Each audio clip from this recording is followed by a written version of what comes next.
வாழ்க்கையின் ஒவ்வொரு காரியத்துக்கும் வசனம் பார்க்க முடியாது. நீங்க ஒவ்வொரு காரியத்தையும் அறிந்து கொள்வதற்கு உங்களுக்குள்ள இருக்கிற ஆவியானவர் ஒவ்வொரு காரியத்துக்கும் கர்த்தருடைய சித்தம் என்ன என்பதை உங்களை நடத்துவார். ஞானமுள்ள மனுஷன் ஒவ்வொரு காரியத்திலையும் தேவ ஆவியானவர் சார்ந்திருப்பான். கரெக்ட் டைமிங்ல செய்வான், தப்பான டைமிங்ல போக மாட்டான்.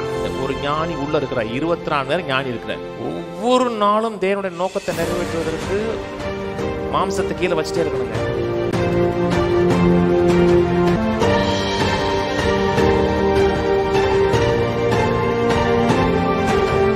ஒரு சில வாரங்களாக கர்த்தருடைய சித்தத்தை அறிந்து கொள்ளுகிறதை குறித்து பேசி வருகிறோம்.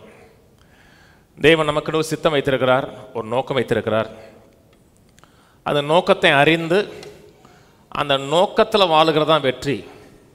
வெற்றின்னு சொல்லும் பொழுது அவர் எவ்வளோ காசு வச்சிருக்கிறார், எவ்வளோ பணம் வச்சிருக்கிறார், எவ்வளோ நாட்கள் இந்த பூமியில் வாழ்கிறார், அது வெற்றி கிடையாது.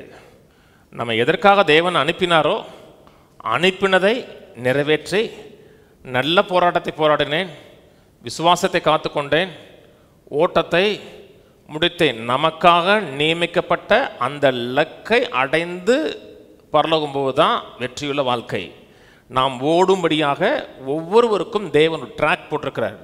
அந்த ட்ராக்கை அறிந்து அந்த ட்ராக்கில் ஓடக்கூடிய மக்களாக இருக்கிறோம் என்றால் அதான் ஆசீர்வாதம், அதான் நிறைவு. ரோமர் சொல்லுகிறார், 11 அதிகாரம் மீட்பை குறித்து பேசிட்டு சொல்லுகிறார், அப்படி இருக்க சகோதரர் உங்கள் சரீரங்களை பரிசுத்தமும் தேவனுக்கு பிரியமான ஜீவ வழியாக ஒப்புக் கொடுக்க வேண்டும் என்று தேவனுடைய இரக்கங்களை முன்னிட்டு உங்களை வேண்டிக் கொள்கிறேன். இதுவே நீங்கள் செய்யத்தக்க புத்தியுள்ள ஆராதனை. நீங்கள் பிரபஞ்சத்திற்கு ஒத்த வேஷம் தெரியாமல் தேவனுடைய நன்மையும் பிரியமும் பரிபூர்ணமான சித்தம் என்னதென்று பகுத்தறியத்தக்கதாக உங்கள் மனம் புதிதாகிறதுனாலே மறுரூபங்கள். சித்தத்தை அறிந்து கொள்வதற்கு 2 முக்கியமான காரியம் சொல்கிறார். உலகத்துக்கு ஒத்த வேஷம் போடக்கூடாது, மனம் புதிதாகிறதுனாலே மறுரூபமாகணும். இன்றைக்கி மக்களுடைய மனதில் என்ன இருக்குன்றால், தேவன் சகலத்தையும் கட்டுப்படுத்தி நடத்தக்கூடிய சர்வ வல்லவர். தேவன் தான் சகலத்தையும் கட்டுப்படுத்துகிறார் என்றால் நடக்கிற காரியங்கள்லாம் அது கடவுளுடைய சித்தமாக தான் இருக்குன்னு நினைக்கிறாங்க. தேவன் எல்லாவற்றையும் அல்டிமேட் கண்ட்ரோல் கத்தரை வச்சிருக்கிறார். எல்லாமே எல்லை மீறி போக விட மாட்டார், ஒரு கண்ட்ரோலை வச்சிருக்கிறார்.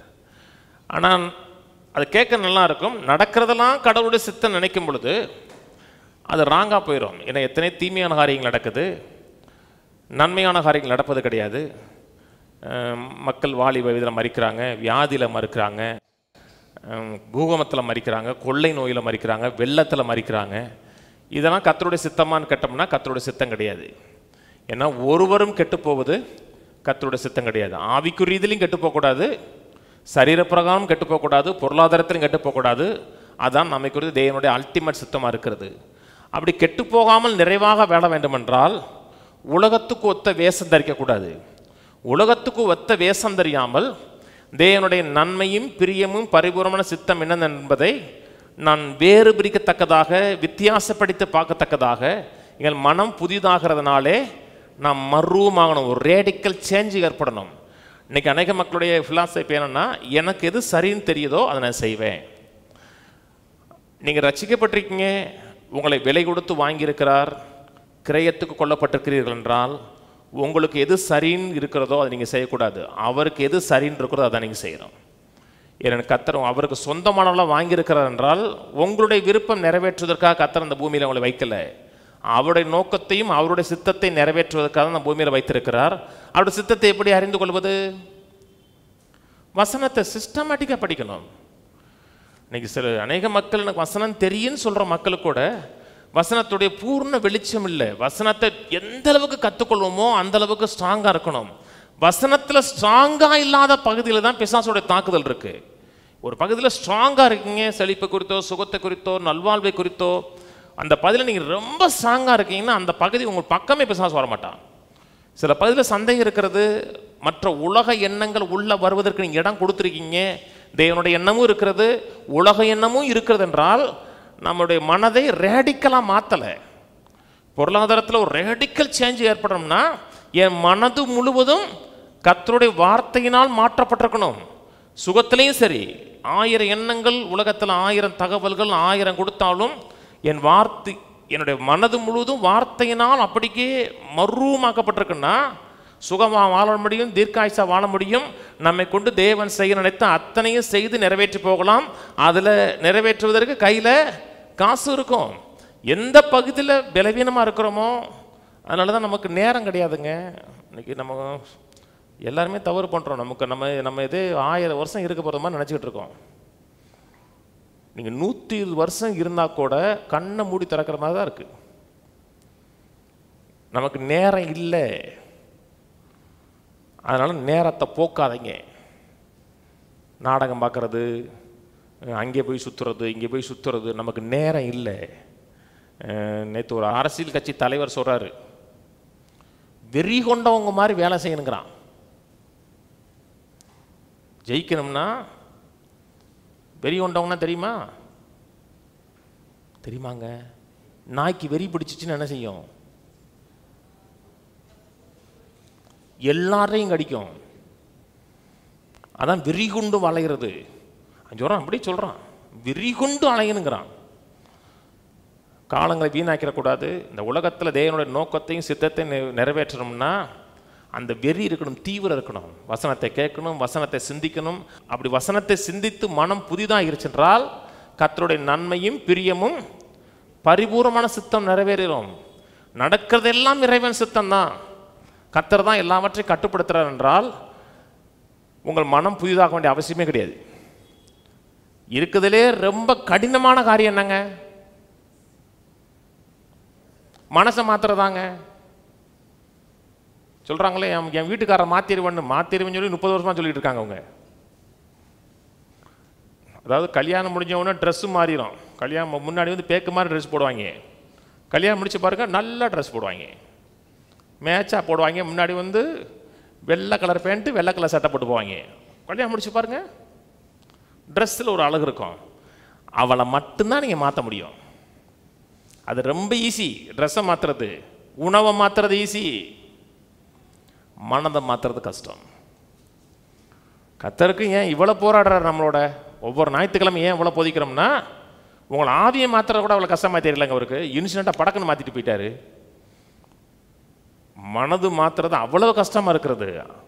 நடக்கிறதெல்லாம் இறைவன் சுத்தம்னா நம்ம ஒன்றுமே ஜபம் பண்ண வேணாம், வசனம் படிக்க வேணாம், பாடுபடுத்த வேணாம். இருக்கிற பிரதர்லாம் பக்தெல்லாம் 30 கிலோமீட்டர் தாண்டி வராரு. நீங்கள் அவ்வளோதான் பிரயாசப்பட வேணாம். காலையில் எந்திரிச்சு நடக்கிறதெல்லாம், இதெல்லாம் நடக்குதா, அப்போ இதெல்லாம் இன்றைக்கி இறைவன் சித்தம் இருக்க. இதெல்லாம் நடக்கலையா, இறைவன் சித்தம் இருக்க, அப்படி நீங்கள் போயிடலாம். நீங்கள் இது கர்த்தருடைய சித்தமா, இது கர்த்தருடைய சித்தம் இல்லையா அப்படின்னு நீங்கள் பகுத்தறிய வேண்டிய அவசியம் கிடையாது. ஆனால் நடக்கிறதெல்லாம் கர்த்தருடைய சித்தம் கிடையாது. அதனால தான் தேவனோட பழகணும், வார்த்தையோடு பழக்கம் இருக்கணும். உலகம் தேவனை கன்சிடர் பண்ணாது. உலகம் தேவனே கன்சிடர் பண்ணாதுன்னா உலகம் தேவனுடைய சித்தத்தை குறித்து காலனா சிந்திக்காது. அப்போ உலகத்துக்கு ஒத்த வேஷம் தரிக்காமல் ஒவ்வொரு நாளும் உலகம் சொல்லுவது வேற, வசனம் சொல்கிறது வேற இருக்கும். உலகம் என்ன சொல்லும்? வயசாயிருச்சுன்னா சரீரம் பலவீனம் அடையும் சொல்லுது உலகம். அப்படி தானே சொல்லுது. வயசாயிடுச்சுலப்பாங்கிறாங்க. பைபிள் வேற மாதிரி சொல்லி தெரியுமா தான், உன் நாட்களுக்கு தக்கதாய்.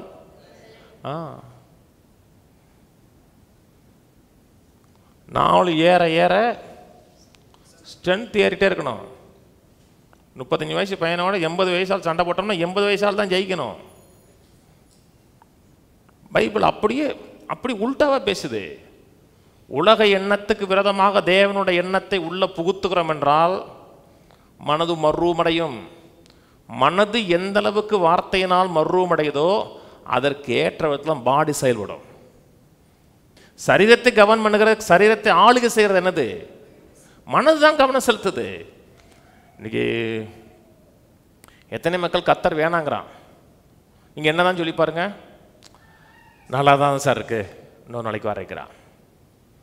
ஏன்? மனது இதை ஏற்றுக்கொள்வதற்கு வருவதற்கு தடையா இருக்கிறது. கர்த்தர் நல்லவர், கர்த்தர் அற்புதமானவர், எல்லாரும் ரட்சிக்கப்படணும்னு கர்த்தர் விரும்புகிறார். ஆனால் ஒருத்தரை கூட ஃபோர்ஸ் பண்ண மாட்டார். கர்த்தர் ஃபோர்ஸ் பண்ணுகிறார் என்றால் அத்தனை பேர் சர்ச்சில் இருப்பாங்க. எல்லாம் தெருவுக்கு 10 சர்ச் இருக்கும். அத்தனை ஜனங்கள் இருக்காங்க. கர்த்தர் ஃபோர்ஸ் பண்ணுவது கிடையாது.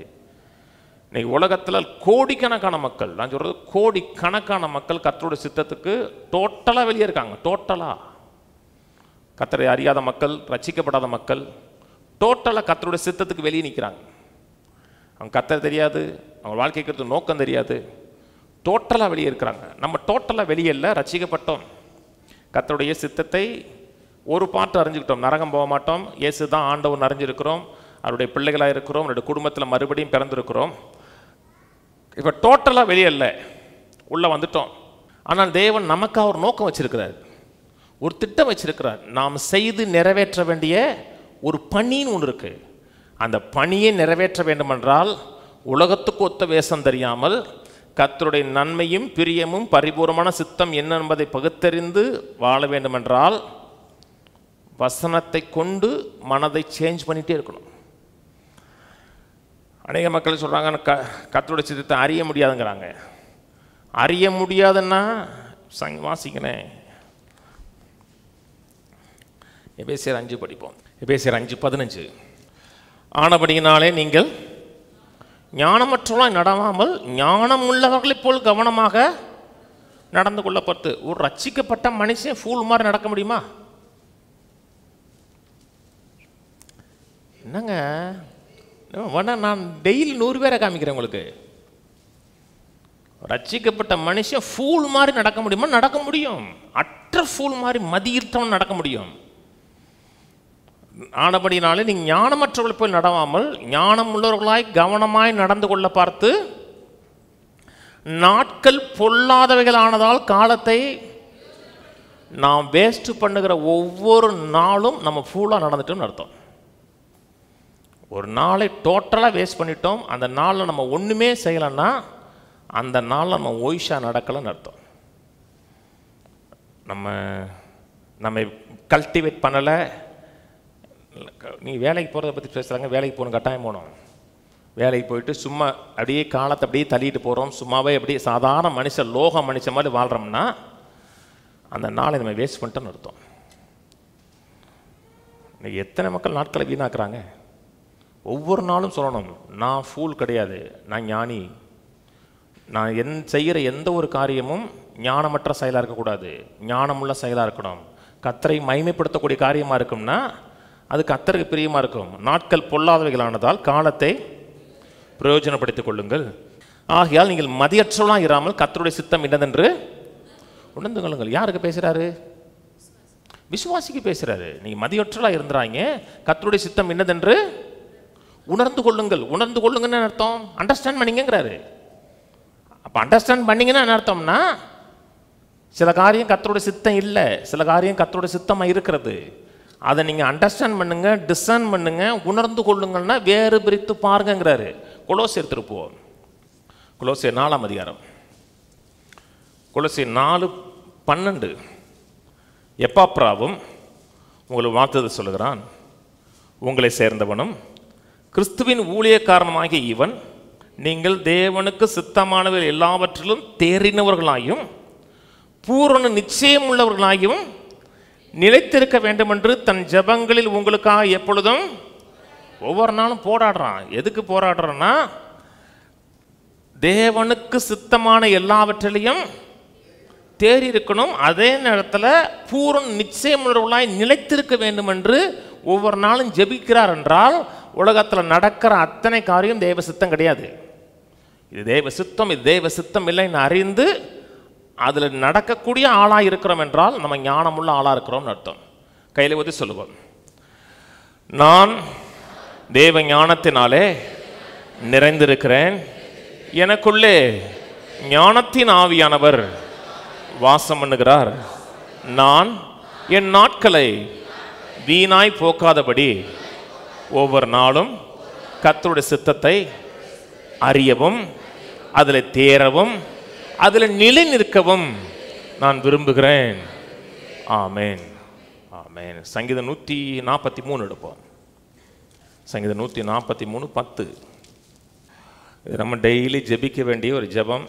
இது ஒரு ஃபாதர் ஒரு பாட்டாகவே பாடியிருக்காரு. உமக்கு பிரியமானதை செய்ய எனக்கு போதித்தரலும், நீரே என் தேவன், உம்முடைய நல்ல ஆவி என்னை செம்மையான வழிகளில் நடத்துவாராக. ஒவ்வொரு நாளும் ஆண்டவரை பார்த்து, ஆண்டவர் உமக்கு பிரியமானதை செய்ய, பிரியமானதை செய்யனா உமக்கு சித்தமானதை செய்ய, நீ எதை விரும்புகிறீரோ அதை செய்ய எனக்கு போதித்தருளும். உடைய நல்ல ஆவி என்னை செம்மையான வழிகளில் நடத்துவாராக. கர்த்தருடைய சித்தத்தை அறிந்து கொள்வதற்கும் தேவ ஆவியானுடைய உதவிக்கும் பெரிய தொடர்பு இருக்கிறது. தேவ ஆவியானுடைய உதவி இல்லாமல், ஒத்தாசை இல்லாமல் ஒரு வாழ்க்கைக்கான சகல சித்தத்தையும் நோக்கத்தையும் அறிந்து கொள்ள முடியாது. சில காரியம் பிளெயினாக இருக்கிறது, வார்த்தை படிக்கிறோம், அதுக்கு ஆவியானுடைய உதவி வேணும். எல்லாரும் கையிலும் தான் பைபிள் இருக்குது. ஆனால் ஒரு சில நாட்கள் தான் கர்த்தர் உங்களை செழிக்க வைக்க விரும்புகிறான்னு சொல்கிறாங்க. ஒரு சில நாட்கள் அது தப்புங்கிறாங்க. அவங்களுக்கு இஷ்டப்படி வேதத்தை வியாக்கியானம் பண்ணுறவங்களாம் இருக்காங்க.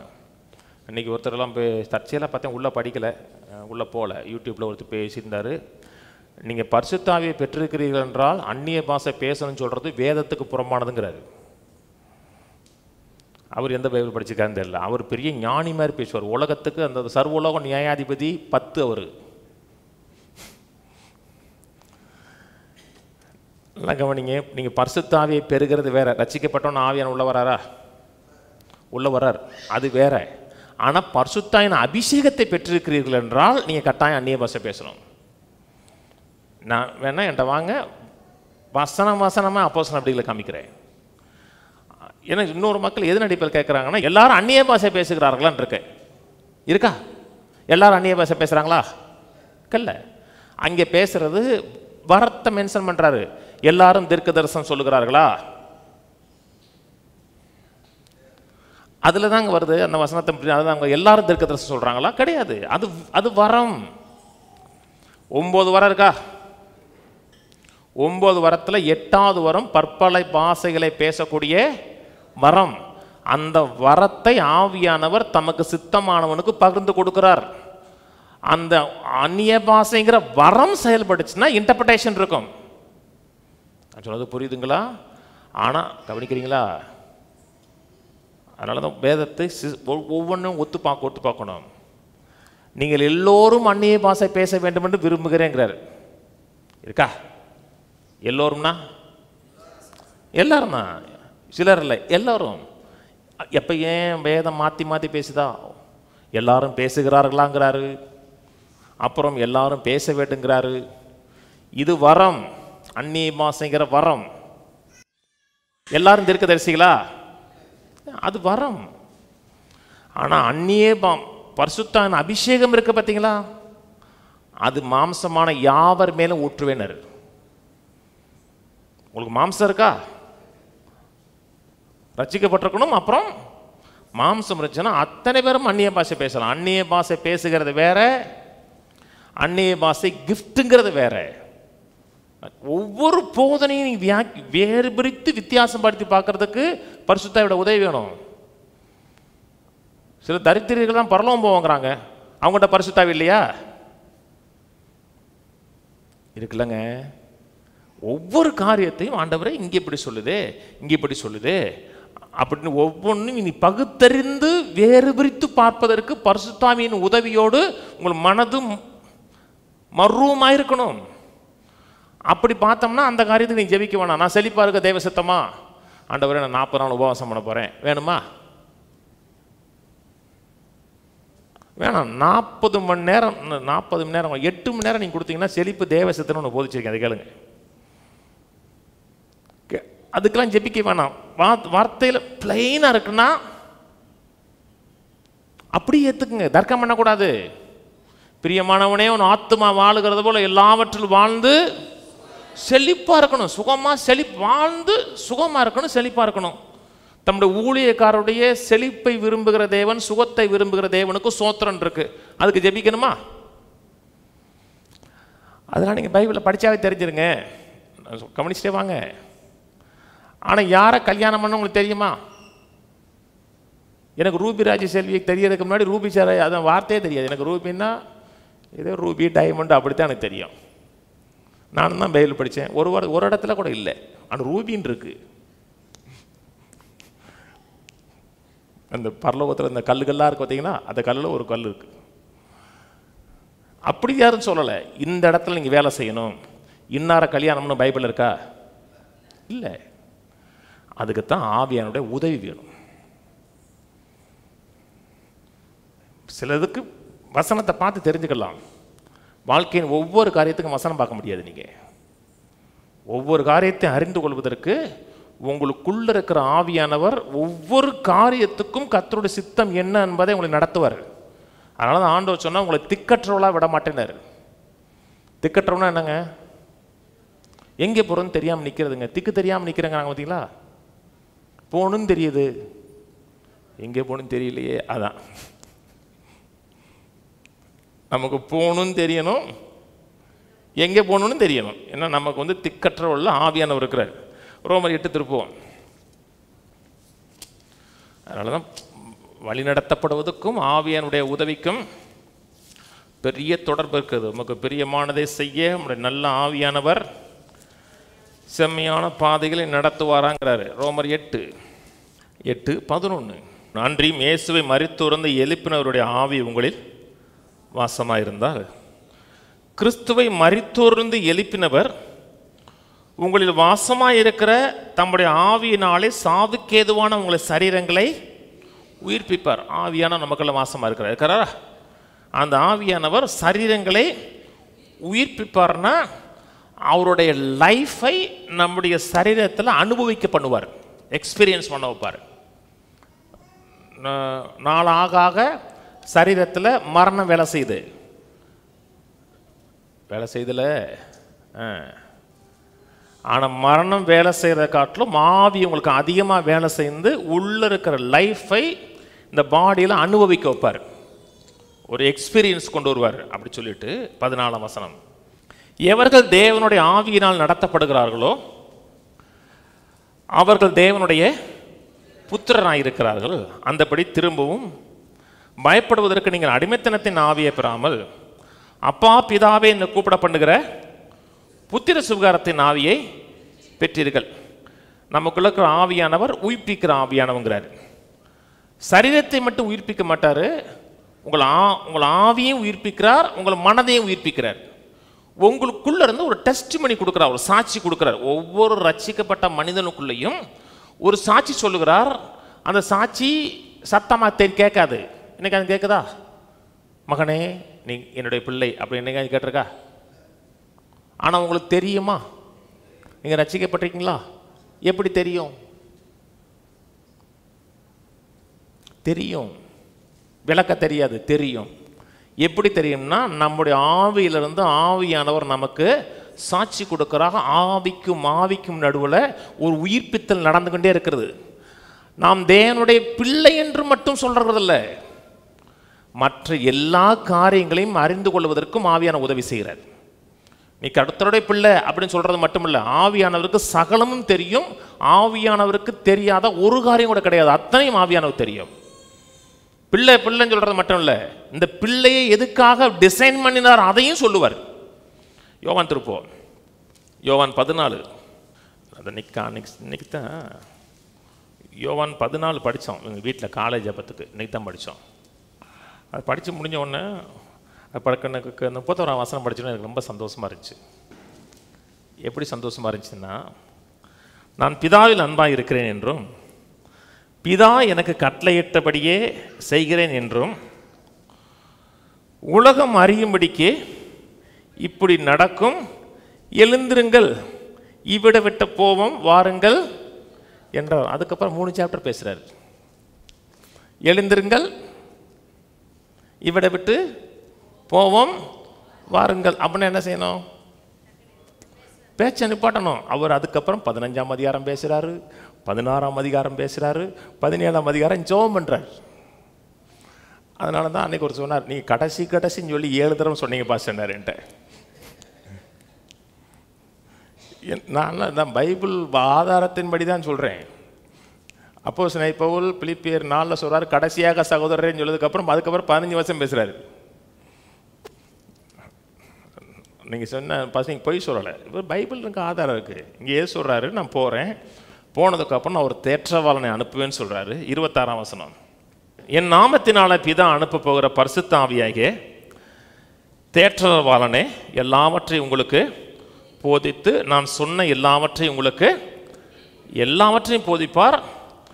பிள்ளை என்று சொல்லுகிறது மட்டுமில்லை, தேவன் நமக்கு என்னென்னா சொல்லி வைத்தாரோ சொன்னாரோ அவைகளெல்லாம் நமக்கு நினைப்பூட்டுவார். 16ஆம் அதிகாரம்.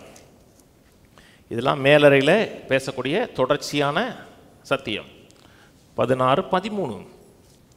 சத்திய ஆவியாகியவர் வரும் பொழுது சகல சத்தியத்துக்குள்ளும் உங்களை நடத்துவார்.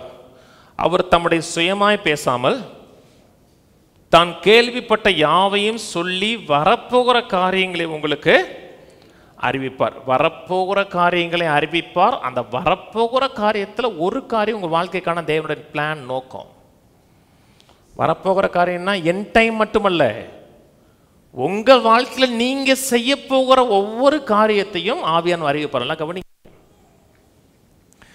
தேவனுடைய பிளானுக்கும் தேவனுடைய விஸ்டத்துக்கும் நெருங்கிய தொடர்பு இருக்கு. தேவனுடைய பிளான் என்னங்க? தேவனுடைய ஞானம். உங்களுக்கு நான் சொல்றது புரியுதுங்களா? தேவ ஞானம். அதனால தான் அவர்கிட்ட கேட்குறோங்கிறோம். தேவன் நம்ம பிளான் பண்ணது அவ்வளோ ஞானமாக பிளான் பண்ணாருங்க. உங்களை செய்யும்படியான சாதிக்கும்படியான ஒரு செயலை கொடுத்தது மட்டுமல்ல, செயலை நிறைவேற்றக்கூடிய அந்த கிரேஸையும் சேர்த்து கொடுக்குறாரு.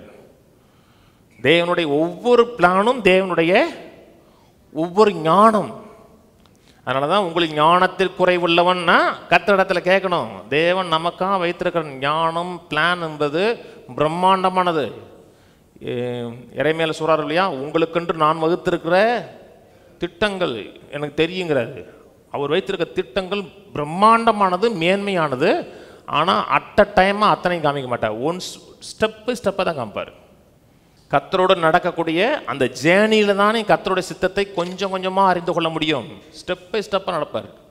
அதனால தான் கர்த்தரை ட்ரஸ்ட் பண்ண உங்களுக்கு தெரியணும், சார்ந்து இருக்க தெரியணும். ஒவ்வொரு படியிலையும் கர்த்தரை சார்ந்து நீங்கள் ஸ்டெப் எடுத்து வைக்கணும். கிறிஸ்தவ வாழ்க்கை விசுவாச வாழ்க்கைன்னு சொல்கிறோம்லங்க. ஆரம்பத்தில் சொன்னேன், கர்த்தருடைய சித்தத்தை யாருக்கு கர்த்தர் காமிக்கிறாருன்னா, எவன் தன் சித்தத்தை செய்ய மனதுள்ளவனோ. சித்தத்தை சொன்னதுக்கு அப்புறம் இல்லை, சித்தம் செய்வதற்கு முன்பாகவே சித்தத்தை செய்ய எவன் வில்லிங்காக இருக்கிறானோ அவனுக்கு தான் கர்த்தர் சித்தத்தை சொல்கிறாரு. என்ன சொன்னால் நான் ரெடி. கர்த்தரை நீங்கள் அப்படி தாங்க போகணும். மனுஷன் அப்படி போகக்கூடாது. நீங்கள் என்ன சொன்னாலும் செய்வேன், கீழே விழுன்னா கர்த்தருடைய கர்த்தர்ன்னு வரும் பொழுது ஆண்டவர் நீங்கள் என்ன சொன்ன ரெடின்னா, அவர் உங்களுக்காக வைத்திருக்க ஒரு திட்டங்கள் கூட தீமைக்கல்ல. அதனால தான் அவர்கிட்ட வரும்போது ஓப்பன் ஹார்ட்டாக வரணும். ஆண்டவர் செய்வதுக்கு நான் ரெடி, கர்த்தாவே சொல்லும் அந்த மைண்டில் வரணும். கர்த்தர் உங்களை நடத்தும்போது ஸ்டெப்பாக நடத்துகிறார். எப்படி நடத்துகிறாரு? ஆவியானுடைய உதவியோடு நடத்துகிறார். கிறிஸ்தவ வாழ்க்கைங்கிறது ஒவ்வொரு நாளும் அனுதினமும் ஆவியானுடைய உதவியோடு வாழக்கூடிய வாழ்க்கை. ஒரு சீரியஸே பேசுகிறேன் தெரியுமா, ஆவியானுடைய வழி நடத்துதல்னு. ஆமாம், எதோ பேசுகிற மாதிரி தெரியுது. பரிசுத்த ஆவியானவர் பேசி முடிஞ்சவொன்னே ஆவியானுடைய வழி நடத்தல பேசினேன். ஆவியான ஒரு பர்சனுங்க, ஒரு நபருங்க. அவ்வளோ ஞானம் உள்ளவர். எப்பொழுது செய்யணும், எப்படி செய்யணும், எந்த விதத்தில் செய்யணும், எல்லாம் அவருக்கு தெரியும். எல்லாம் தெரிந்தாலும் நீங்கள் அவர்கிட்ட கேட்காதவர் அவங்கள்ட்ட சொல்ல மாட்டார். அவ்வளவும் தெரியுங்க. அவருக்கு தெரியாத ஒரு ஃபீல்டு கிடையாது, அத்தனையும் தெரியும். அத்தனையும் தெரிந்தால் கூட ஃபோர்ஸ் பண்ணி செய்ய சொல்ல மாட்டார். அவரை உள்ளே வச்சுக்கிட்டு 24/7 இருக்கார், உள்ளே இருக்கிறார். 24 மணி நேரமும் 7 நாளும் உள்ளே இருக்கிறார். அவர் சித்தத்துக்கு விரோதமான ஒரு காரியத்தை நீங்கள் செஞ்சால் கூட தடுக்க கூட மாட்டார். தடுக்க கூட மாட்டாருங்க. செய்யி, ஏன்னா ஃப்ரீ வில் கொடுத்துருக்கேன் உனக்கு. மரத்தின் கனியை சாப்பிடாம கையை பிடிச்சாரா? பிடிச்சிருந்தானே எவ்வளோ பிரச்சனை இருக்காது. ஏன் சுவிசேஷமாக சொல்ல வேண்டிய அவசியம் கிடையாது. எனக்கும் வேலை இருக்காது, யாருக்குமே வேலை இருக்காது. அவள் ஒருத்தன் கர்த்தரோட எப்படி நடந்து போகலாம்.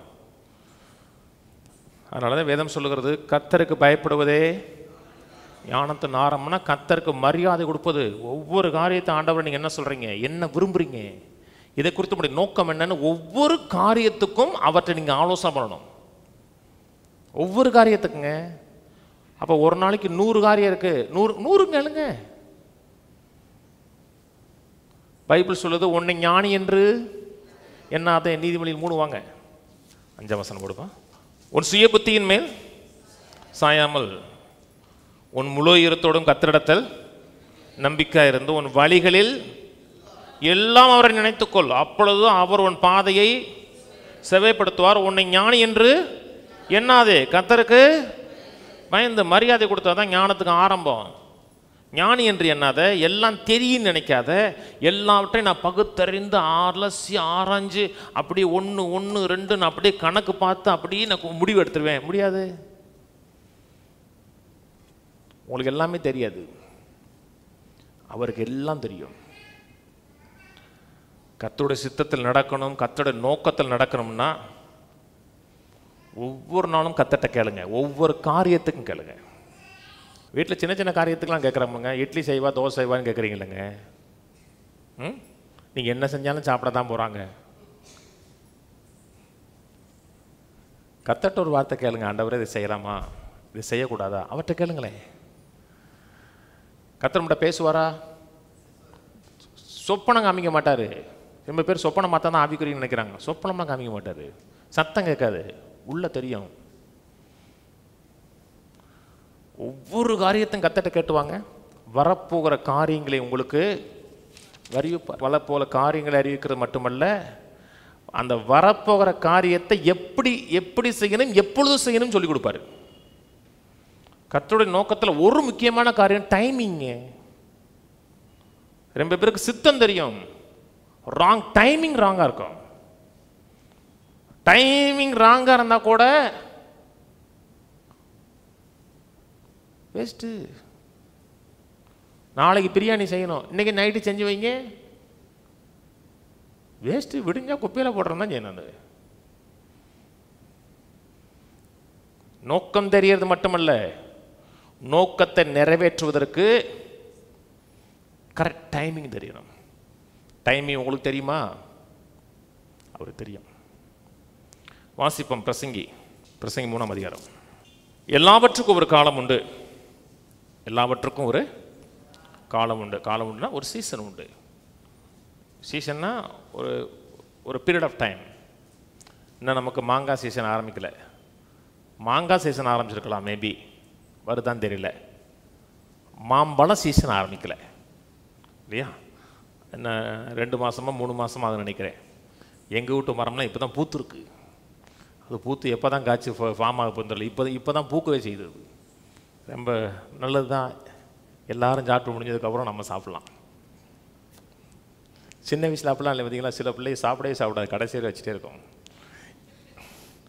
எல்லாரும் சாப்பிட்டதுக்கப்புறம் இப்படி சாப்பிடும். எங்கள் வீட்டு இன்னும் இப்போ தான் பூக்குது. வாசிப்போம். ஒவ்வொன்றிற்கும் ஒவ்வொரு காலம் உண்டு.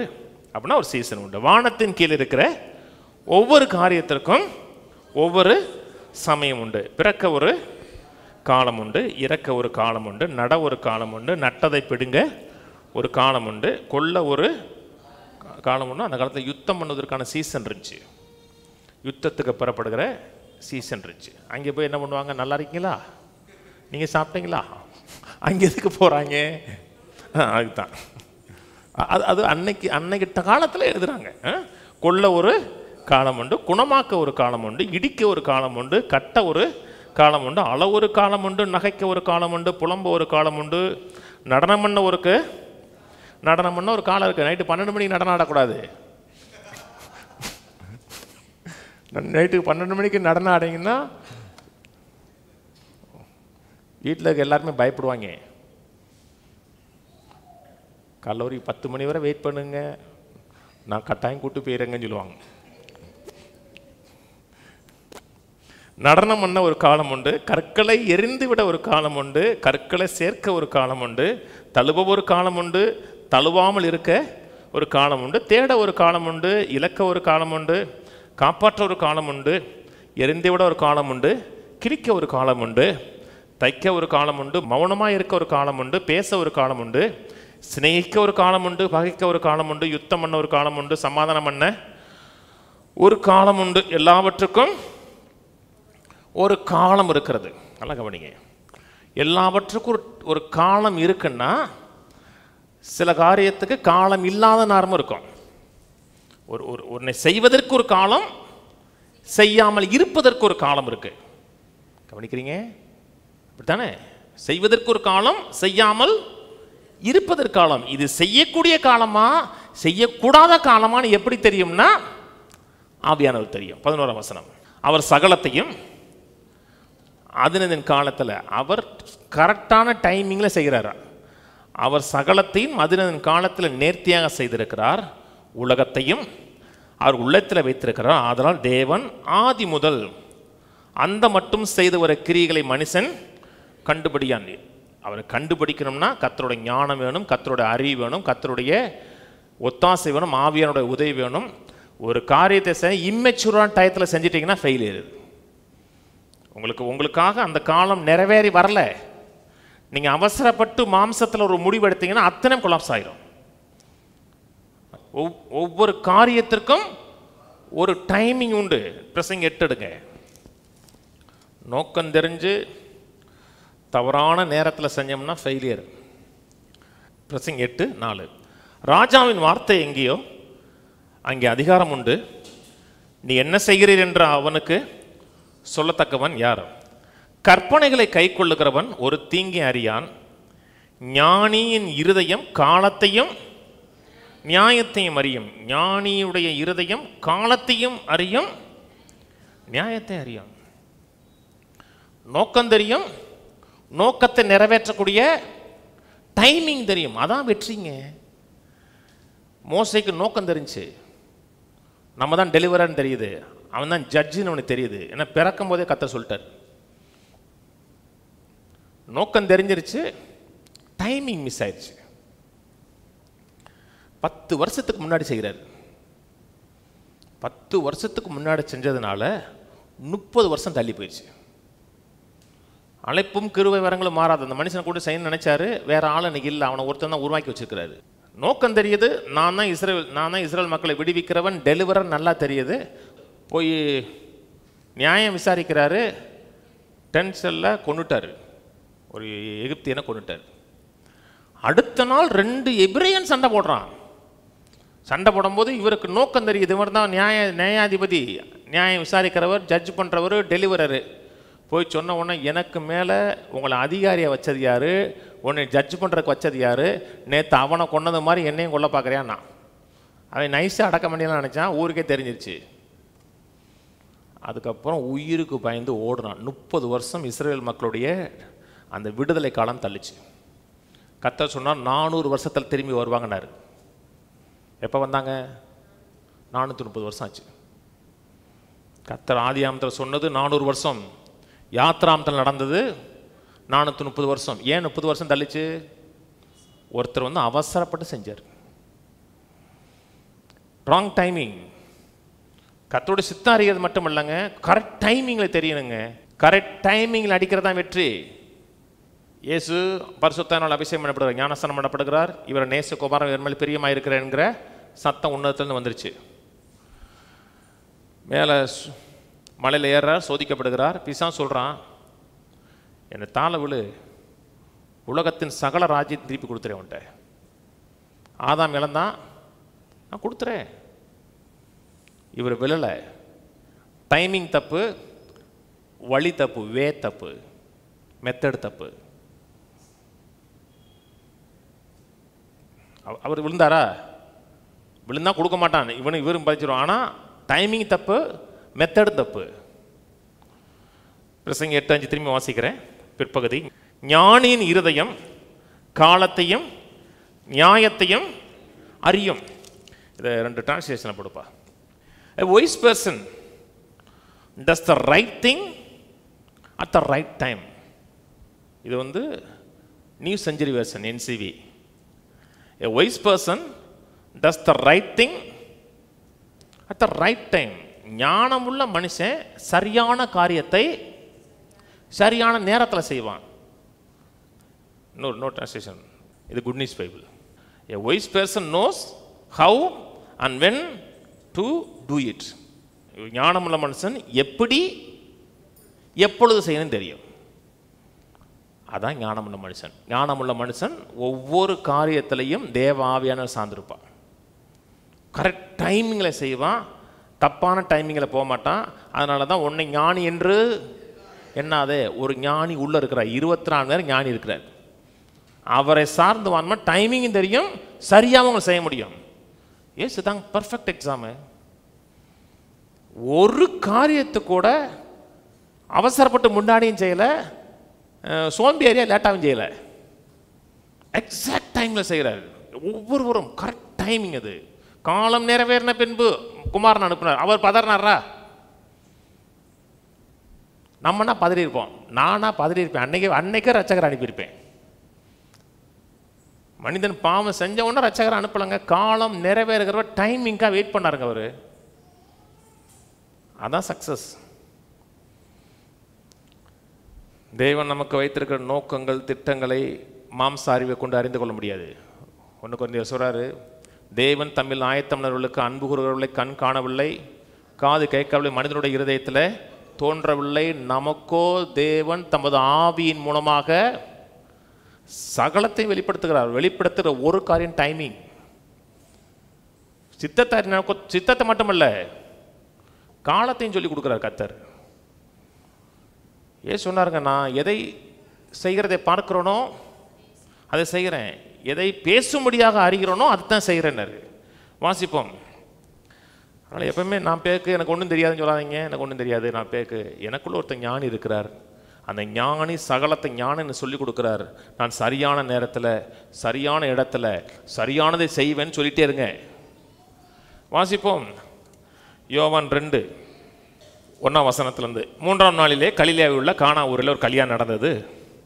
இயேசுவின் தாயும் அங்கே இருந்தால், இயேசுவும் அவருடைய சீசரும் அந்த கல்யாணத்துக்கு அழைக்கப்பட்டிருந்தார்கள். திராட்சரசம் குறைவுபட்ட பொழுது இயேசுவின் தாய் அவரை நோக்கி, அவர்களுக்கு திராட்சரசம் இல்லை என்றார். அதற்கு இயேசு, ஸ்திரியே, எனக்கும் உனக்கும் என்ன, என் வேலை இன்னும் வரல. அந்த அம்மாவுக்கு வேலை வந்துருச்சு.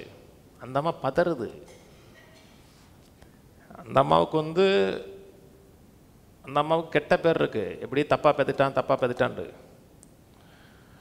ஆனால் பிறந்தவர் மேசியான்னு காமிக்கணும். எப்படி காமிக்கணும்? இவர் ஒரு அற்புதம் செஞ்சுட்டாருன்னா அத்தனை கலங்கமும் போயிடும். அந்த அம்மாவுக்கு 30 வருஷமா ஒன்றுமே செய்யாமல் இருக்கார். பேசாம தச்சு வேலை பார்த்துட்டே இருக்காரு. இப்போ செய்யப்பா. சில நேரத்தில் அநேக பிள்ளைகள் ஏன் ராங் டிசிஷன் எடுக்கிறாங்கன்னா, அம்மாவுடைய உந்துதல். இதை செய். அது ஏதாச்சும் ஒன்று செஞ்சுட்டு போயிடும். இந்த அம்மாவுக்கு பதட்டம். செய்யப்பா. அவர் சொன்னார், ஸ்திரியே, உனக்கும் எனக்கு என்ன, நம்ம என்ன அற்புதம் செய்ய வந்தோமா? நம்ம பிரியாணி சாப்பிட வந்தோம். இன்னும் வேலை வரலைங்கிறாரு. ஒரு டைமிங்கில் ஆவியானவர் சொல்கிறாரு. அப்போ செய்கிறார். அப்போ தண்ணீர் திராட்சரசமாக மாறுது. அதனால தான் கல்யாண வீட்டில் இருந்தால் கூட கர்த்தர் பேசுவார். அத்தனை பிரச்சனைனா நேரங்க. அப்போ ஆண்டவரோட பேசுகிறத அவர் கேட்க முடிஞ்சு. யோவான் 7க்கு வாங்க. யோவான் 7:1. இவைகளுக்கு பின்பு யூதர்கள் இயேசுவை கொலை செய்ய வகை தேடினபடியால் அவர் யூதாவிலே சஞ்சரிக்க மனதில்லாமல் கலிலேயாவிலே சஞ்சரித்து வந்தார். அவரை கொலை செய்வதற்கு வகை பார்க்குறான். இவர் வாலண்டியராக போகலை, ஏன்னா டைமிங் வரல இன்னும். அதனால் யூதேயாவில் சஞ்சரிக்காமல் கலிலேயாவில் சஞ்சரிக்கிறார். நோக்கத்தை நிறைவேற்றணுங்கிற தீவிரம் இருந்தாலும் ஒவ்வொரு காரியத்தையும் சரியான டைமிங்கில் செய்யணுங்கிற எண்ணம் இருந்துச்சு. சில மக்களுக்கு சித்தம் தெரியும், கர்த்தரோட ஆலோசனை இல்லாமல் வெறும் வைராக்கியத்தில் போய் எங்கேயாவது செய்ய, எதையாவது மாட்டிக்கிட்டு அப்புறம் கர்த்தர் தான் இப்படி நடத்தினார்பாங்க. அது கர்த்தர் நடத்தலை. கர்த்தர் உங்களை நடத்தினார்னா சிறப்பாக நடத்திட்டு போவார். பிரச்சனை இருந்துச்சுன்னா பிரச்சனை முன்னாடி சொல்லுவார். நான் சொன்னது புரியுதுங்களா? கீழே 2ஆம் வசனம். யூதருடைய பண்டிகை சமீபமாக இருந்தது. அப்போருடைய சகோதரர் அவரை நோக்கி, நீ செய்கிற கிரியைகளை நம்முடைய சீசர்கள் பார்க்கும்படி இவனை விட்டு யூதேயாவுக்கு போம். பிரபலமாக இருக்க விரும்புகிற எவனும் அந்தரங்கத்திலே ஒன்றையும் செய்ய மாட்டான். நீ இப்படிப்பட்டவர்களை செய்தால் உலகத்துக்கு உம்மை வெளிப்படுத்தும் என்றார்கள். அவருடைய சகோதரரும் அவரை விசுவாசியாதபடினால் இப்படி சொன்னார்கள். அவர் சகோதரர்களுக்கு தெரியலை இவர் மேசியான்னு தெரியல. அவளுக்கு ரொம்ப பர்ஃபெக்டான லைஃப் தான் வாழ்ந்தார். அவங்க என்ன நினச்சாங்கன்னா, இவன் தன்னை பிரபலப்படுத்த நினைக்கிறான் இருக்க, அதனால தான் இவளை வேலை செய்கிறான்னு நினச்சாங்க. அதில் ஒரு ஆள் யாக்கோபு. யாக்கோபு பின்னாடி ஏற்றுக்கொண்டார். இந்த சகோதரன் சொல்லும் பொழுது ரொம்ப பேர் என்னென்னமே கதை சொல்கிறாங்க. மரியாளுடைய பெரியப்பா மகன், மரியாப்பா சித்தப்பா மகன். மரியாவுக்கும் யோசேப்புக்கும் பிறந்த மற்ற பிள்ளைகள், அவருடைய சொந்த சகோதரர்கள். கீழே ஏசவளை நோக்கி, என் வேலை இன்னும் வரவில்லை, உங்கள் வேலையோ எப்பொழுதும் ஆயத்தமாக இருக்கிறது. இது எண்ணெய் வேலை போடு, எண்ணெய் வேலை அழகாக இருக்கு. Therefore Jesus told them, the right time for me has not yet come. For you any time is right. உங்களை பொறுத்த வரைக்கும் எல்லா நேரமும் நல்ல நேரம் தான். ஏன்னா உங்களை எவனும் யூதன் தேடலை, ஒன்று கூட செய்ய விரும்பலை, நீங்கள் எப்போனாலும் போயிட்டு வரலாம். ஏன்னா இவருக்கு ஆபத்து தெரிஞ்சு இவர் காலம் அறிந்து போனார்.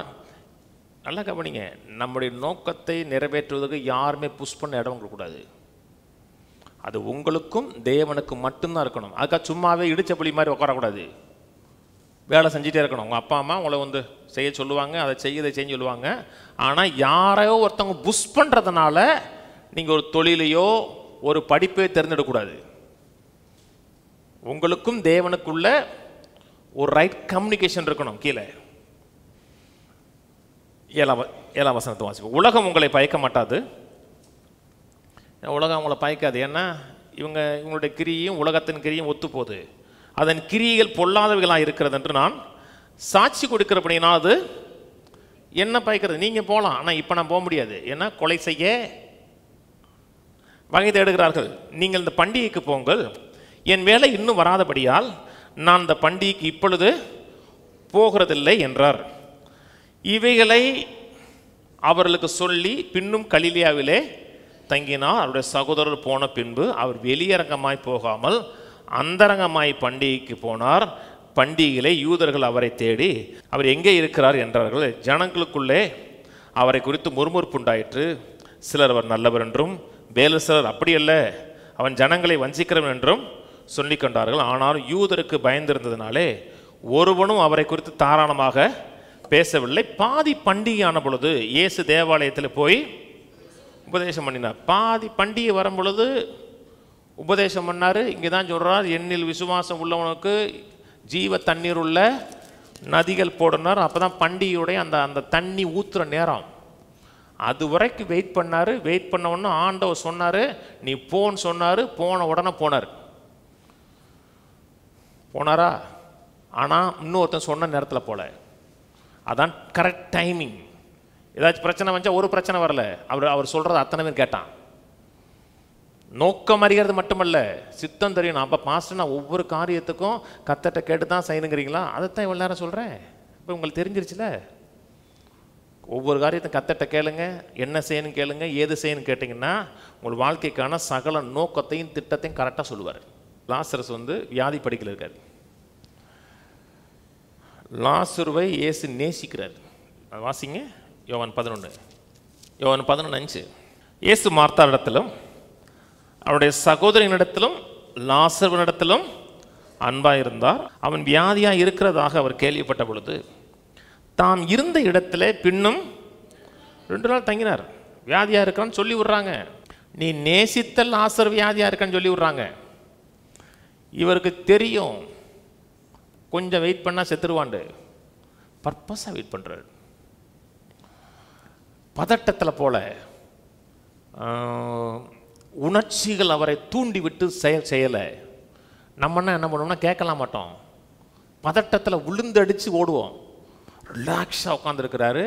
அதுக்குள்ளே அவனை செத்து 4 நாள் ஆகிப்போச்சு. நம்ம 4 நாள் கழித்து போனோம்னா கவனிக்கவே மாட்டாங்க. 4 நாள் கழித்து போகிறார். 4 நாள் கழித்து போகும்போது மரியாளும் கேட்குறா, மார்த்தாலும் கேட்குறா, நீர் இங்கே இருந்திருந்தீரானால் என் சகோதரன் செத்துருக்க மாட்டானேங்கிறாரு. டைமிங்க்கு வெயிட் பண்ணாருங்க. போனார், கர்த்தருடைய நோக்கத்தை நிறைவேற்றினால் அவனை உயிரோடு எழுப்ப பெற்றார். அவரே உயிர்த்தெழுதலும் ஜீவனும் என்கிறத அந்த இடத்துல சொல்லுவதற்கு ஒரு வாய்ப்பாக பயன்படுத்தினார். தான் யார் என்பதை குறித்து வெளிப்படுவதற்கு எக்ஸாக்ட் டைமிங் எதிர்பார்த்தார். அதனால தான் வேதம் சொல்லுது, வழிகளில் எல்லாம் பதட்டமான நேரங்க, துரிதமாக டிசிஷன் எடுக்க சொல்லக்கூடிய நேரம். வழிகளெல்லாம் கர்த்தரை நினைத்துக்கொள். அப்பொழுது நம்ம ஃபூலாக இருக்க மாட்டோம், ஒய்ஸாக இருப்போம், ஞானியாக இருப்போம். நம்ம செய்யறது காலத்துக்கும் பேசும். அன்னைக்கு இயேசு போனாரு, லாசருவை சுகமாக்கிட்டாரு. இவ்வளவு தூரம் சம்பவம் பேசப்படுமா? ஒன்றும் பேசப்படாது. பேதுருடைய மாமியா சுகமானது மாதிரி ஆயிப்போம். அதுக்கு மட்டும் இல்லை, சத்தியம் சொன்னார். இவர் தான் உயிர்த்தெழுதல், இவர் தான் ஜீவன் என்பதை மக்களுக்கு சொல்ல வந்தார். எல்லாருடைய வாழ்க்கையிலும் கர்த்தருடைய சித்தம் நிறைவேறணும், அப்படித்தானே? ஆசை இருக்குல்ல, அதுதான் நீங்கள் வந்திருக்கீங்க. இல்லாட்ட வரமாட்டீங்க, வந்திருக்கீங்க. ஏன்னா 10 வாரம் இன்னைக்கு தான் பேச போகிறான்னு தெரியும். கர்த்தருடைய சித்தத்தை நிறைவேற்றுவதற்கு மிகப்பெரிய நம்புறோன்னு எதிரி பிசாசு. என்னோட வாழ்க்கையில் கர்த்தருடைய நோக்கம் நிறைவேறக்கூடாது, கர்த்தருடைய சித்தம் நிறைவேறக்கூடாதுன்னு நம்பர் 1 எதிரியாக இருக்கிறது யாரு? பிசாசு. 2வது உங்களுடைய மாம்சம். 2வது யாருன்னா, 2வது யாரு? 2வது நீங்க, உங்களுடைய மாம்சம். வாசிங்க, அதே ரோமர் 8க்கு வாங்க. ஆவியானவரை பற்றி பேசக்கூடிய அதே ரோமர் 8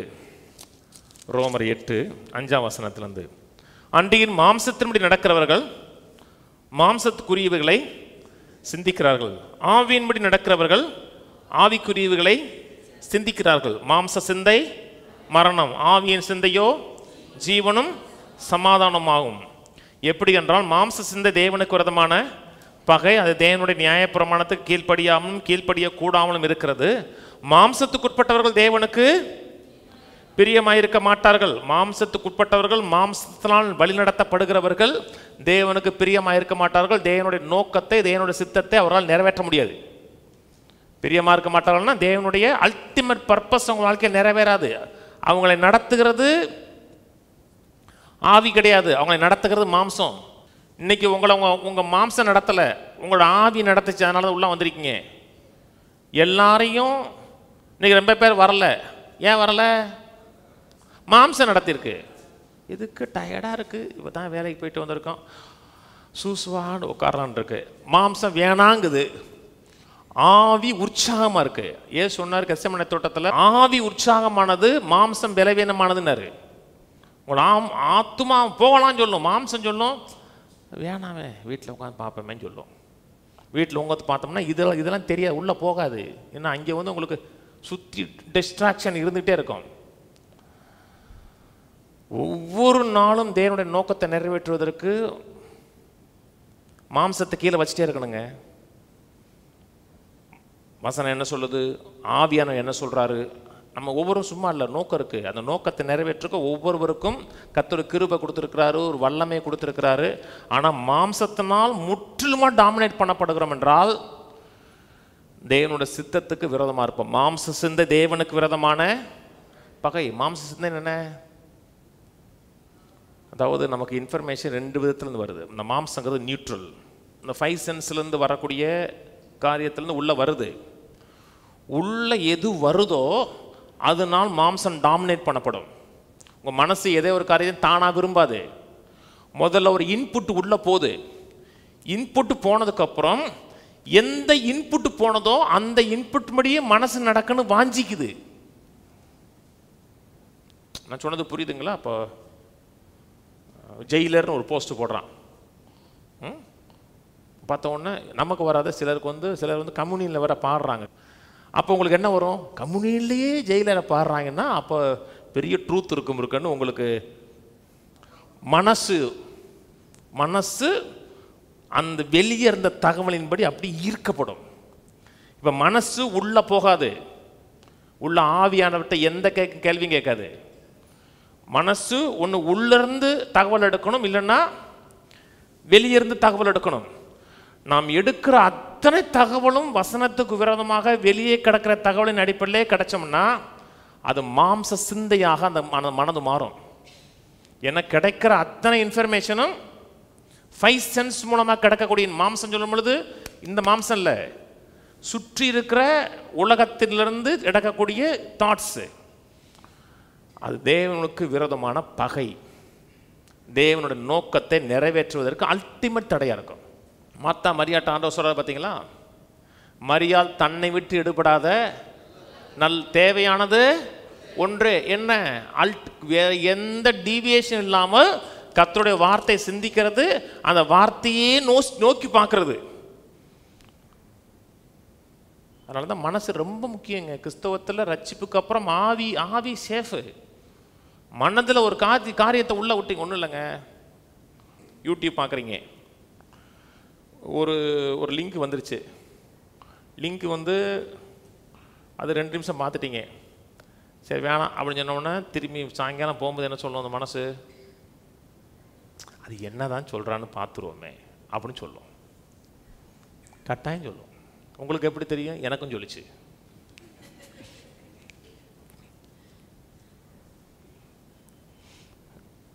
நீங்கள் எந்த இன்புட்டை உள்ளே போடுறீங்களோ அந்த இன்புட்டு உங்களை நடத்தும். மாம்சத்தினால் நடத்தப்படுகிறீங்கன்னா பதறுவீர்கள், பதட்டம் இருக்கும், ஸ்ட்ரெஸ் இருக்கும், பீஸ் இருக்காது. துரிதமாக செய்யணுங்கிற வேகம் இருக்கும், ஆனால் நிதானம் இருக்காது. ஆவியினால் நடத்தப்படுகிறீங்கன்னா டோட்டல் பீஸ் இருக்கும், சாட்டிஸ்ஃபேக்ஷன் இருக்கும். நம்ம பேர் பதறி செய்கிறாங்க தெரியுமா? ஏன்னா அது ஆவியில் நடத்தப்படலை, மாம்சத்தில் நடத்தப்படுகிறாங்க. துரிதமாக செய்யணும்னு ஏவப்படுகிறார்கள். ஆவியான எந்த ஒரு காரியத்தையும் டென்ஷன் ஆக மாட்டாருங்க. எல்லாம் ஸோ கூலாக இருப்பார். அப்படியே ஏசு எங்கேயாவது பதறினாரா? செத்து போயிட்டான், பதறினாரா? கூல். வாசிப்போம் கொலோசியர் 3:15. தேவ சமாதானம் இருதயங்களை ஆளக்கடவது, இதற்கென்றே நீங்கள் ஒரே சரீரமாய் அழைக்கப்பட்டிருக்கிறீர்கள், நன்றி அறிதல் உள்ளவருமாய் இருங்கள். தேவ சமாதானம் இருதயங்களை ஆளக்கடவுது. நீங்கள் ஆம்பிளிஃபைடு பைபிள் வீட்டில் படித்து பாருங்கள். தேவ சமாதானம் உங்கள் இருதயத்தை அம்பேர் பண்ண கடவுன்னு இருக்கும். ஒரு மேட்ச் நடக்குது, ஒரு கிரிக்கெட் மேட்ச்சு. ஒரு பவுலர் வந்து போடுறாரு, டொக்குன்னு சத்தம் கேட்குது, எல்லாரும் அவுட் கிளைம் பண்ணுறாங்க. 11 பேரும் அம்பையருக்கு முன்னாடி அவுட் கிளைம் பண்ணுறாங்க. அவுட் கொடுங்கிறாரு. அவர் இல்லைங்கிறாரு பேட்ஸ்மேனு. இப்போ அம்பையர் வந்து பதறினார்னா அப்படின்னாருனா, இல்லை அப்படி சொரிஞ்சிட்டாருன்னா அவர் அறிவில்லைன்னு அர்த்தம். இப்படி தூக்கம் வந்த இல்லை அப்படின்னா, சுற்றி இருக்கிற காரியத்தில் பதறக்கூடாது. அத்தனை பேரும் டென்ஷன் ஆனால் கூட ரிலாக்ஸாக இருக்கணும். ரிலாக்ஸாக இருந்தால் அவர் மைண்ட், இப்போ கேமரா இருக்குது, அப்போ கேமரா கிடையாது, அவர் மைண்டில் என்ன இருக்குதோ அவர் சொல்லுவார். பதறிட்டார்னா அவர் அம்பையராக இருக்கிறது லாய்க்கில்னு அர்த்தம். தேவ ஆவியினால் நடத்தப்படுகிறீங்கன்னா உங்களுக்கு எந்த பதட்டம் இருக்காது. சாமுவேல்கிட்ட தேவன் சொல்கிறாரு, ஈசாயின் வீட்டுக்கு போ, ஈசாயின் வீட்டில் அடுத்த ராஜா இருக்கான்ட்டார். போனால் எல்லாம் மிலிட்ரியில் வேலை பார்க்குறவன் எல்லாம் வரிசா நிற்கிறான். இவன் இல்லைன்ட்டாரு, எல்லாருமே இல்லைன்ட்டார். நம்ம என்ன செய்வோம்? பதறிடுவோம். சரி 1 2 3 இதுதான் அப்படின்னு இருப்போம். எந்த பதட்டம் அந்த மனுஷனுக்கு இல்லைங்க. வேற யாராச்சும் இருக்காங்களான்னு கேட்குறாரு. கூலாக செயல்படுறாரு, பதட்டமே கிடையாது. அப்புறம் ஒருத்தனை கூப்பிட்டு அங்கே இருக்கான்னு சொன்னோன்னு வர வெயிட் பண்ணார். வெயிட் பண்ணதுக்கப்புறம் ஆண்டவர் அப்போ சொன்னார், இவன் தான் சொன்னார். அதான் ஆவியில் நடத்தப்படுவது. ஆவியில் நடத்தினா பதட்டம் இருக்காது, டென்ஷன் இருக்காது, கூலாக இருப்போம், அது ஜெயமாக இருக்கும். மாம்சத்தினால் அன்னைக்கு சாமுவேல் நடத்தப்பட்டிருந்தாருன்னா நிச்சயமாக தாவீதை ஒமிட் பண்ணியிருப்பார். என்ன ஆஜா அனுபவமாக இருக்கான், ஸ்ட்ரென்த்தாக இருக்கான், மிலிட்ரி அனுபவம் இருக்குது, எக்ஸ்பீரியன்ஸ் இருக்குது. இயேசு 12 சீசர்கள் எடுக்கிறாருங்க. அதனால தான் ஜெபிக்கணும். 12 சீசர்களை தேர்ந்தெடுக்கிறதுக்கு முதல் நாள் இரவு முழுக்க ஜெபம் பண்ணார். 12 பேரை செலக்ட் பண்ணுறாருங்க. மறுநாள் காலையில் 12 பேரை செலக்ட் பண்ணுறாரு. எனக்கு தெரிஞ்சு வேறு யாரும் படித்து, ஒரே ஒரு ஆள் தான் கொஞ்சம் படிச்சுருப்பான்னு நினைக்கிறேன், மற்ற மட்டும்தான். மற்ற எல்லாரும் படிக்காதீங்க. ஒரு பெரிய நோக்கத்துக்காக ஆள் எடுக்கிறோம். எப்படி எடுப்போம்? நல்லா படிச்சிருக்கேன், நல்ல சொந்த நோக்கத்தை நிறைவேற்ற கைப்பழம் எதுவுமே சொல்ல, சாதாரண படிப்பறிவுலாம் மீன் படிவுலாம் படிச்சு எடுத்தார். இந்த அறிவில்லை, ஆண்டவர் சொல்ற மாதிரி நடத்தார். அப்படி வாழுங்க, கர்த்தர்ட்ட கேளுங்க, உன் வழிகள்லாம் கர்த்தரை நினைத்து கொள்ளுங்க. நோக்கத்தை சொல்றது மட்டுமல்ல, நோக்கத்தை நிறைவேற்ற டைமிங் இருக்கும். ஆவியானுடைய சக்சஸ்ஃபுல்லான ஒரு தீர்மானம் எடுக்கக்கூடிய அறிவு இருக்கும். பதற மாட்டோம், டென்ஷன் ஆக மாட்டோம், உள்ள கூலாக இருப்போம். அப்படி நடக்கிறீங்கன்னா ஆவியில் நடத்தப்படுகிறீன்னு அர்த்தம். சரிதானே? கர்த்தரோடு தொடர்ந்து வாழுவோம், கர்த்தரோட டைம்ஸ் பண்ணுவோம், எழுந்து நிற்போம், ஜெபிப்போம். பிதாவே, உம்மை துதிக்கிறோம், உம்மை ஸ்தோத்திரிக்கிறோம், நன்றி செலுத்துகிறோம். நீங்கள் எங்களுக்கு செய்திருக்கிற எல்லா நன்மைகளுக்காக, கிருபைகளுக்காக நன்றி. எங்கள் வாழ்க்கைக்காக பெரிய நோக்கம் வைத்திருக்கிறே, திட்டம் வைத்திருக்கிறே, தரிசனம் வைத்திருக்கிறே, ஆலோசனை வைத்திருக்கிறே. அந்த ஆலோசனைகள் நித்தியமானதாக இருக்கிறது, நிரந்தரமானதாக இருக்கிறது, மேலானதாக இருக்கிறதுக்காக நன்றி செலுத்துகிறோம். இயேசு நாமத்தில் கர்த்தாவே, உம்மை துதிக்கிறோம். உடைய நல்ல ஆவியானவர் எங்கள் வாழ்க்கையில் செயல்படுகிற எல்லா நன்மையான கிருபைகளுக்காக நன்றி, தயவுகளுக்காக நன்றி, ஆலோசனைக்காக நன்றி. எங்களை நித்தமும் நடத்துகிற தேவன், நீர்ப்பாய்ச்சலான தோட்டத்தில் நடத்துகிற தேவன் நீர் கர்த்தாவே. உம்மை துதிக்கிறோம், உம்மை ஸ்தோத்திரிக்கிறோம். எங்கள் வாழ்க்கைக்கான நோக்கம் வைத்திருக்கிறது மட்டுமல்லாமல் நோக்கத்தை நிறைவேற்றக்கூடியதற்கு காலத்தையும் வைத்திருக்கிறே. உம்மை அண்டிக் கொண்டு வாழ, உம்மை சார்ந்து கொண்டு வாழ, சரியான காலத்தில் சரியான காரியங்களை செய்ய எங்களுக்கு உதவி செய்ய வேண்டுமா ஜெபிக்கிறோம். உம்மை துதிக்கிறோம், உம்மை ஸ்தோத்திரிக்கிறோம். உடைய நல்ல தேவன் நன்மையான பாதைகள் நடத்த வேண்டுமா ஜெபிக்கிறோம். உடைய வசனத்தின் பிரசுத்தம் வெளிச்சத்தை தர வேண்டுமா ஜெபிக்கிறோம். ஆசீர்வதிங்க. எனக்கோ கர்த்தரை அண்டிக் கொண்டிருப்பதை நலம் என்று சொல்கிறானே, கர்த்தரை அண்டிக் கொண்டு வாழ மாம்சம் எங்களுக்கு ஒரு காரியத்தை செய்வதற்கு துரிதப்படுத்தாதபடி, பதட்டம் அடையாதபடி, ஆவியினால் தேவ சமாதானத்தால் நிறைந்து வாழ உதவி செய்யுங்க. எல்லா கனத்தையும் எல்லா மகிமையும் உமக்கே செலுத்துகிறோம். நல்ல ஆவியானவர் எங்களை நன்மையான பாதையில் நடத்த செல்ல வேண்டுமா ஜெபிக்கிறோம். ஆசீர்வதியும் இயேசு நாமத்தில் பிதாவே, ஆமென். நம்முடைய கர்த்தராகிய இயேசு கிறிஸ்துவின் கிருபையும் பிதாவாகிய தேவனுடைய அன்பும் பரிசுத்தாவின் ஐக்கியமும் இன்றைக்கும் என்றைக்கும் கிறிஸ்துவின் வருகை மட்டும் இருப்பதாக. ஆமென். கர்த்தரோட ஆசீர்வதித்து எல்லா தீமைக்கு விலக்கி காக்க கடவர். கர்த்தர் தம்முடைய தயவுள்ள முகத்தை உங்களை பிரகாசிக்க பண்ணி உங்களுக்கு கிருபையாக இருக்க கடவர். கர்த்தர் தம்முடைய முகத்தை உங்களை பிரசன்னமாக்கி எல்லையெங்கும் சமாதானம் கட்டளையிட கடவர்.